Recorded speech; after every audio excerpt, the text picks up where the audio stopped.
Good morning. It's January the 16th.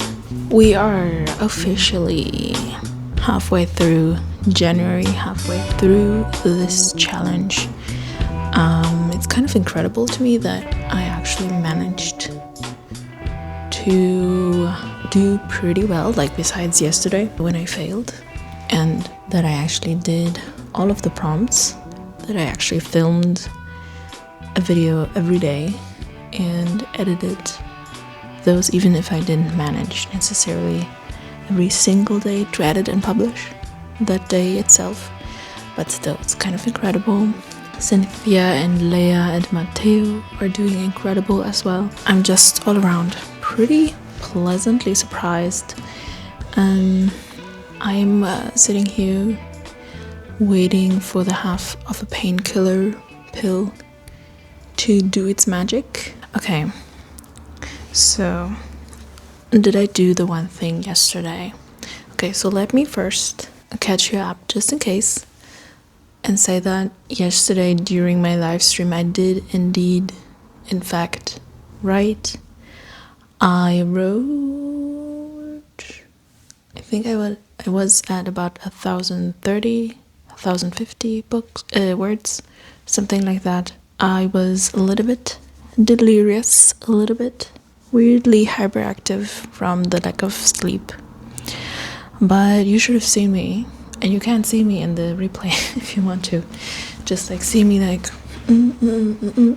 just like blissfully trucking along and writing my little words. And it was going really well, and we tried the new prompts. Mateo, as always, played along with me, and I also incorporated these are the kinds of prompts that you can really incorporate into whatever scene you're working on. At least that's the idea. And I did that with both of the prompts. I incorporated them into what I was writing yesterday, so that was really cool. And did I do the one thing yesterday, which is to think ahead and prepare so that I can write early in the morning the next day? Yesterday I did, but also I didn't, because I didn't really have to do anything. I have a class today at 11, so I have I have plenty of time. I had kind of like a slow moving morning, and I ate a proper meal and everything, and I showered, had a nice morning shower, washed my hair. I do very much prefer my morning showers, which I won't be able to do every day, because if I have a class at 8, maybe that's not the best idea, but also it's not impossible, especially since the class at 8 is right around the corner, literally like less than 10 minutes away. That's like the upside of me living right by this freaking street, is that I'm very, very close to one of my universities, the main one. I feel like I've completely lost the thread of what I was talking about. Oh yeah, I said that I basically didn't have to do anything, but I did think in my head that I would wash my hair and everything. Just like mentally, I was prepared for this morning, and I didn't feel stressed about having a slower morning and getting to writing. I think, when did I get to writing? Maybe 7:30? I did 2 sprints. The first one was a little bit slower and less focused, and I wrote 275, and then I finally got into the zone, and in total I wrote, I think, 1,030 thereabout again. I ended there, even though I still have almost an hour before I have to leave. I really, really need to get on making a study plan. I've been saying that for quite a while, and I guess I've been procrastinating that as well. We love doing procrastinating over here. But yeah, I need to have a sense of how much I need to do every day to be prepared for the exams and the papers that I have to write. Also, there are some admin things that I need to do, which is also something that I classically love to procrastinate. So We'll see. But first, a prompt for today, for this big occasion of being halfway through. Also, I will mention it right now because I'm remembering it right now. Mateo, who joined in the challenge yesterday, Mateo Leon Rodriguez, also on AuthorTube. Oh, okay. Also, we had so much fun yesterday in the chat with the people who were doing the challenge with me, with the prompt of the Don't Say It poem. Oh my god. It was so much fun. First I shared mine, then Cynthia made one, and then had the inspiration for yet a second one about a garbage bin, which was gorgeous. Leah made one. Then Mateo had already done his, because apparently, like yesterday, he was doing like 17 out of the 31 prompts. I don't know if I should even say that, but I'm just going to consider this promotion, I guess. Like, I'm assuming that on Sunday there's going to be a video on Mateo's channel where he is going through 17 of these prompts. Incredible work. I can't wait. Yeah, I will link his channel below and you can subscribe and get ready for that video. I'm sure it's going to be so cool. I know that Mateo really works a lot with prompts, and as I said, always plays along with the prompts during my live streams as well, so I'm sure he will do incredible work with it. And here we go, the prompt of today. Also, I have a hot water bottle underneath here. Dungarees are really practical for that, I will say. Okay, we have the little beanie of prompts.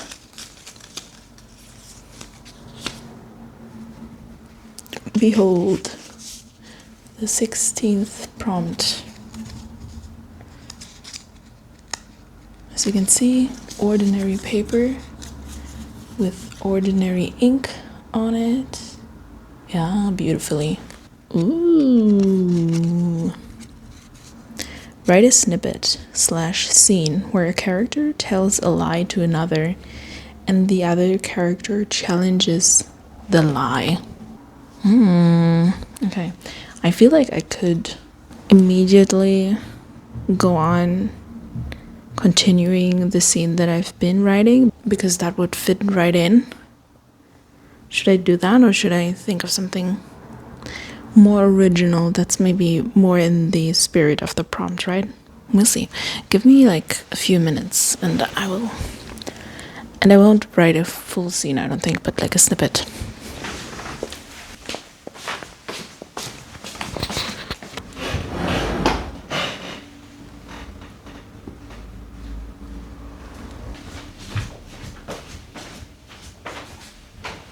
You know what I just thought would be perfect for this? If I chose one of these dialogue prompts that I was using yesterday.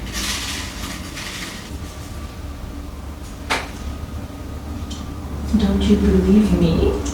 Perfect.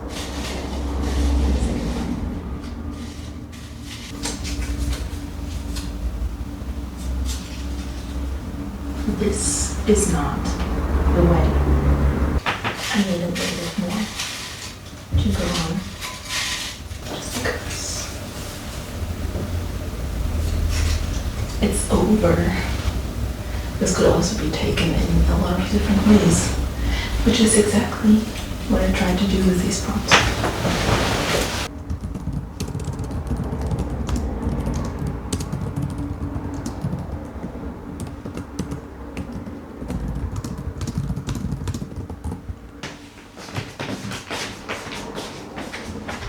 This was honestly much longer than I thought, and I'm almost having to head out already.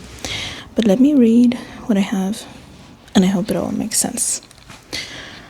It's over, her father said. I don't think it's quite that dire or dramatic. No, the city's dancing circles around me is over. They're done. After this, they won't have any other choice but to agree to this endeavor. He added for propriety's sake. Maybe for Annika's sake, as unpleasant as these circumstances are, but Mayor, insert name, will have to agree that it's better to push this exploration through the council than wait for more disasters to paralyze Fronburg anymore and put its people at risk. Annika was beginning to wonder if the accident had been quite this accidental, if the way her father had reacted at the news was true shock and surprise.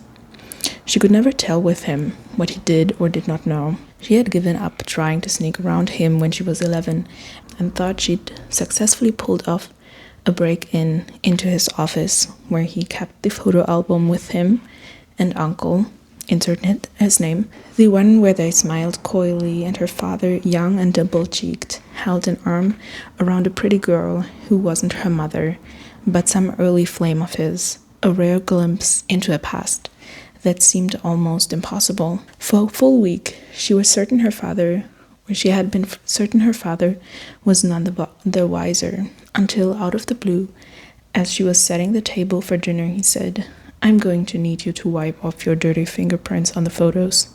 If I ever pull out the album of your uncle names, I don't want to be reminded of how my daughter went behind my back." And imagine that in like a sour man voice. Yeah. Annika waited for the toast to the birthday girl longer than she had planned to stay, and for the guests at the table to disperse or converse among themselves. Then she leaned in and whispered to her father behind her glass of wine, or whatever she's drinking. She is underage, I don't know. "This is not the way." When he didn't react, she added, "You can't put people at risk just to force the city's hand. How much money is this about anyway?" At this, he acknowledged her. This was the result of the problem, given time to progress worse and worse. It was due to erupt, even if none of us knew when it would blow. "So this was not your doing?" Annika barely moved her lips and wasn't sure he would even hear her. "A few months away from your family, and already you don't know your own father anymore. Don't you believe me?" He stood with his plate of cake and cream in hand, too fast for her to process the tone of his voice, still giddy with the opportunity he was about to grab onto with both hands, and too fast to be sure if she had seen him wink as he turned his head in search of her mother. That is almost a scene, to be honest. And I hope it all made sense, because I didn't read over it, but I have to go now. Thank you so much for watching. Thank you so much if you play along with the prompts. I hope your writing is going well, your writing habits are sparkling fresh. That makes no sense, but yeah, I have to go. And I'll see you tomorrow. Goodbye. Have a great day.